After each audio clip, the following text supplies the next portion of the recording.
लेकर के मैं पढ़ता हूं एक नज्म साहब कि वाह रे देश के चौकीदार, वाह रे देश के चौकीदार। जुड़े साहब, मैं पढ़ता हूं, हिम्मत कर रहा हूं।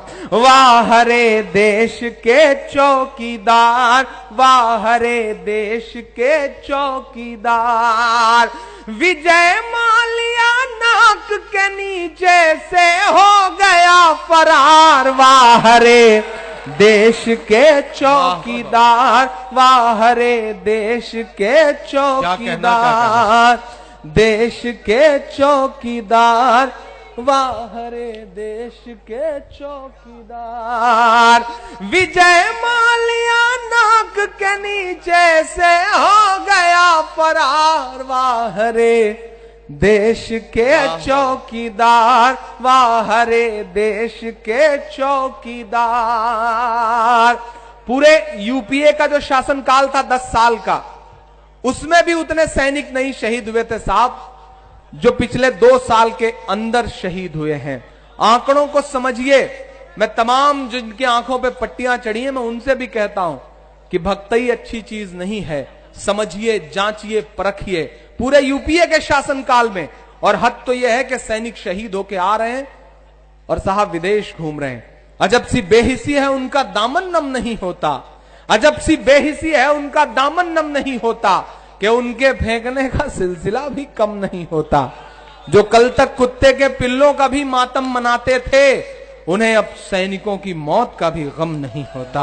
उन्हें अब सैनिकों की मौत का भी गम नहीं होता।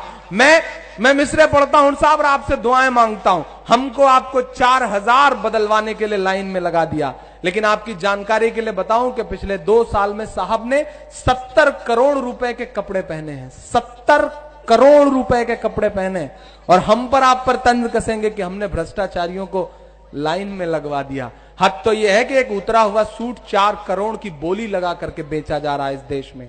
लेकिन बेशर्मी का एक और चेहरा सुनिए साहब, पत्रकार दोस्त मेरे इस बात को नोट करें कि एक तरफ हम ये देख रहे हैं कि 4 करोड़ रुपए में साहब का उतरा हुआ सूट नीलामी के जरिए बिक रहा है, लेकिन बेशर्मी की दूसरी तस्वीर यह है कि छत्तीसगढ़ में मारे गए सैनिकों की वर्दियां 3 दिन तक कूड़े के ढेर में पड़ी थीं, लेकिन कोई सियासतदान बोलने को तैयार नहीं था।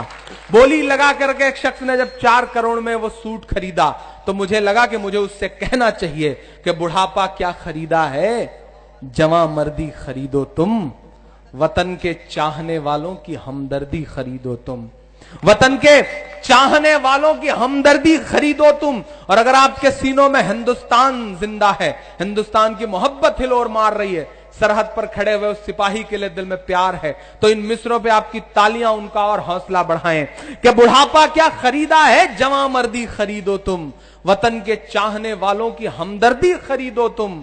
सियासी शख्स की उतरन को लेने से तो बेहतर है वतन पर मरने वाले शख्स की वर्दी खरीदो तुम, वतन पर मरने वाले शख्स की वर्दी खरीदो तुम। तब मैं नज्म पढ़ता हूं साहब और आपसे दुआएं मांगता हूं। विजय माल्या नाक के नीचे से हो गया फरार, वाह रे देश के चौकीदार, वाह रे देश के चौकीदार। तुमसे ज्यादा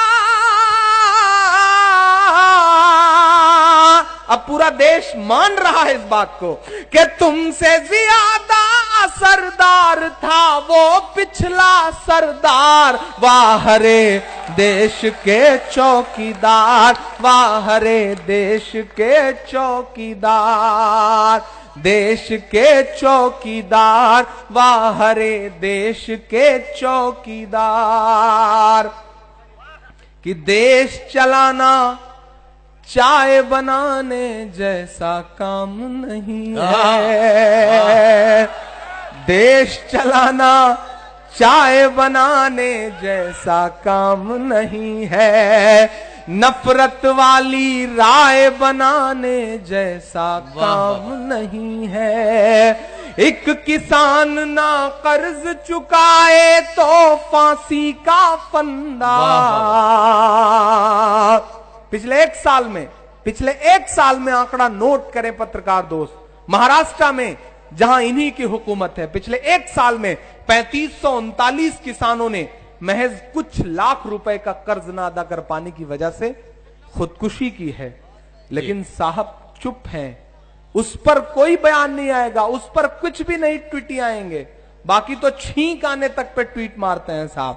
तब मैं मिसरे पढ़ता हूं कि एक किसान ना कर्ज चुकाए तो फांसी का फंदा, और मालिया लंदन घूमे बाहर तेरा धंधा, और मालिया लंदन घूमे बाहर तेरा धंधा, जिसे जेल में होना था वो घूम रहा लंदन है, जिसे जेल में होना था वो घूम रहा लंदन है।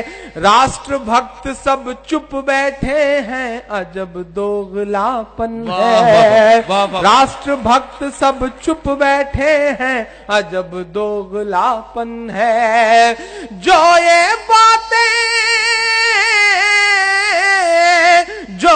बातें कह दे वो हो जाएगा गद्दार। वाह रे देश के चौकीदार, वाह रे देश के चौकीदार, देश के चौकीदार, वाह रे देश के चौकीदार। चूंकि फेरिस्त बहुत तवील है तो मैं इजाजत चाह रहा हूं